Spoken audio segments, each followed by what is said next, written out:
Tech table. Tech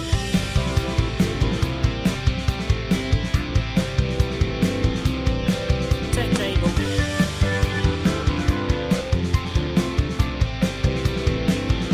Tech table.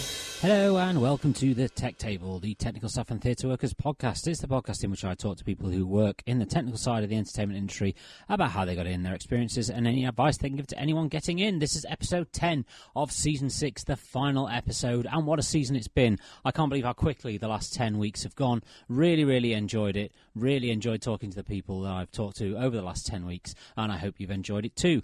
If you want to get in touch with us, it is techtablepod on the socials, on Instagram, TikTok, X, Facebook, Threads and YouTube. It's techtablepod@gmail.com. If you want to get in touch on the email, tell your friends, tell your family, tell anyone you know who is interested in the technical side of the industry and anyone who's not interested, because it might make them interested. And without further ado, let's get on to our final guest of Season 6. I'm here with my guest at this time. If you'd like to introduce yourself and tell me what your current job title is.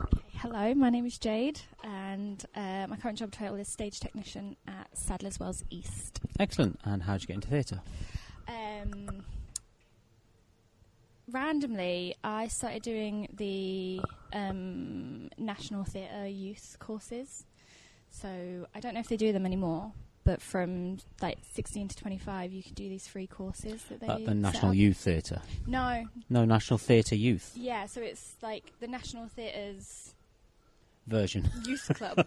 All right, okay. So they do like free courses at the National. So when I was like 16, I used to do those. I did a producing one, a stage management one, a lighting one, just to kind of... I always knew I wanted to work backstage. I loved doing drama at school. I did performing arts for my A-levels, but I didn't like being on stage. But coming from a comprehensive and a working class background, we don't have big lighting desks or really anything going on. Yeah, fair enough. So I did those and realised I wanted to work backstage, and then I luckily went to drama school. I went to Royal Central School of Speech and Drama and did technical and production management. And then I got a job, and then COVID hit, and then I got another job. Excellent. Okay. There's a lot to unpack there. And so what was your first paid job in theatre? That would be when I was production assistant for Underbelly. Okay. In 2019, I did their Christmas season here in London, and it was their first year doing Trafalgar Square. Okay. And I got left in Trafalgar Square because my production manager had to go up to Edinburgh to do Hogmanay. So I got left as production assistant at 21 in Trafalgar Square, and I was like, hello, what do I do? They have really competent people there, so that was great, but I just kind of felt like, oh my God, this is crazy. Someone's left me, semi in charge. Excellent. And so after that, what were your, aside from the COVID part in the middle? So COVID hit and I moved to Ireland, and I was a project manager for a construction company. Okay. And then I came home and was flies on the Palladium Panto. That was my first West End job. Wow. Yeah. Gosh. How did you manage to swing that? I think they were desperate for people after COVID. Fair enough. Yeah, a lot of places were, to be honest. So I got I think my whole career I've just been very lucky. Well, that's good. We can tie into some other questions. So, as a woman in the industry, have you ever come across any issues, any people holding you back, anything like that, any sexism at all? At all, yes. Yes. Most definitely. Yeah, I think we like to say the industry's changed, and it has got better. It really has.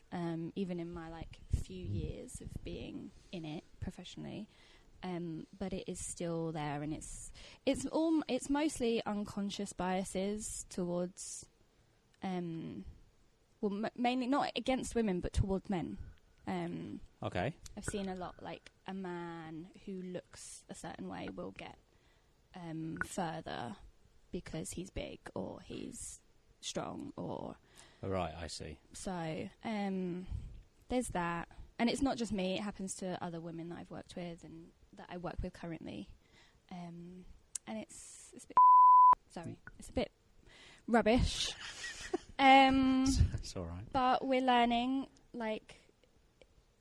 and things are changing. It's just quite slow, I think. Well, yeah. I mean, when things are so ingrained in the psyche of an industry, it's going to take a long time for it to change. But the fact that it's changing is a good thing. There is progress, but we still have a long way to go. Yes, excellent. So, what would you say are the pros and cons of working in the industry? Pros are it's fabulous. I think our jobs are really cool. I love my job so much. I don't think I could do anything else. I've never really tried to do anything else. I think I'd fail miserably. But that's the spirit. I think our jobs are really cool. We have really interesting things to talk about, really. Cons are, obviously, everyone says social hours, families, things like that. We are making waves. There are things we can do. Like my new place, we allow children in back of house. So if you have kids and you're directing or you're performing, your kids are allowed to come and run around. We've got things in place, but it means you don't have to stop working because you don't have daycare. Yeah. Okay. So we are making moves again, but it's still a bit naff. So the pros are, it's good fun. It's really good fun. Who else can say that you're dancing in on a wing for 2.5 hours, shifting things about for your job, and I get paid to come in and have fun. Oh, well, that's the thing, you see. And if you enjoy what you do, then it's not a job, is it? Yeah. Most of the time I don't think it's a job. I think I'm having playtime. I'm not actually working. Excellent. So what would you say, to being a relatively new person in the industry, what would you say is a common misconception of somebody new getting into the industry? What do they think it is? Or what do you think that they see that they think it is that it actually isn't? Again, everyone says it's not as glamorous as it looks. It can be. I've been to some fab press nights, but there's a lot of hard work. You have to work really, really hard. It's not easy. Once you're in a show and you've got it down, and if you're on a long-running West End, it becomes easy. But getting there and fighting for your place and proving yourself is quite hard. Yeah, you have to work hard to get to a certain point where you can relax, and even then you have to know when the playing around time stops and the work time starts. Yeah, exactly. So it's navigating the industry, and feeling like I'm from quite a working class background, and so I still sometimes feel like I don't fit in. Right. But I've been here a while, and I've navigated it enough so that I can be like, no, I am really good at this, and I do belong here. And I think a big part of my journey is to make sure that people like me know that they are welcome. So that's why I like to do the podcast and stuff, because I'm like, right, look at me. I've done it, so you can. Yes. Yes, if we can do it, anyone can. Yeah, exactly. Excellent. And what advice would you give to anybody who's trying to get in?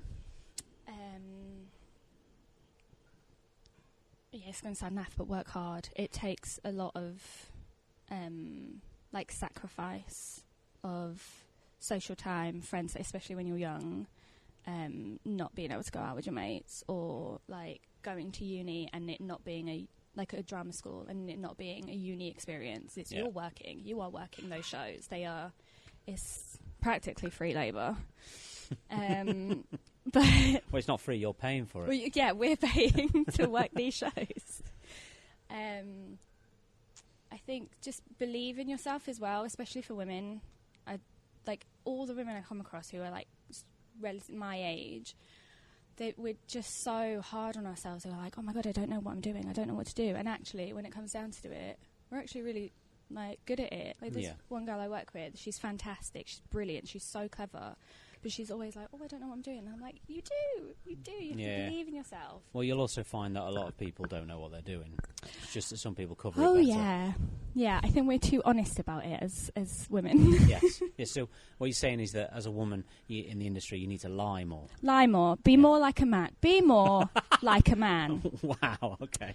They're just better at hiding it, I think. Well, I suppose so. And then you get caught out and you're like, oh, you're not that great. Rubbish. Right. Brilliant. And that's a perfect Sorry. time to end. So thank you very much for joining me. Thank you for having me. Thank you.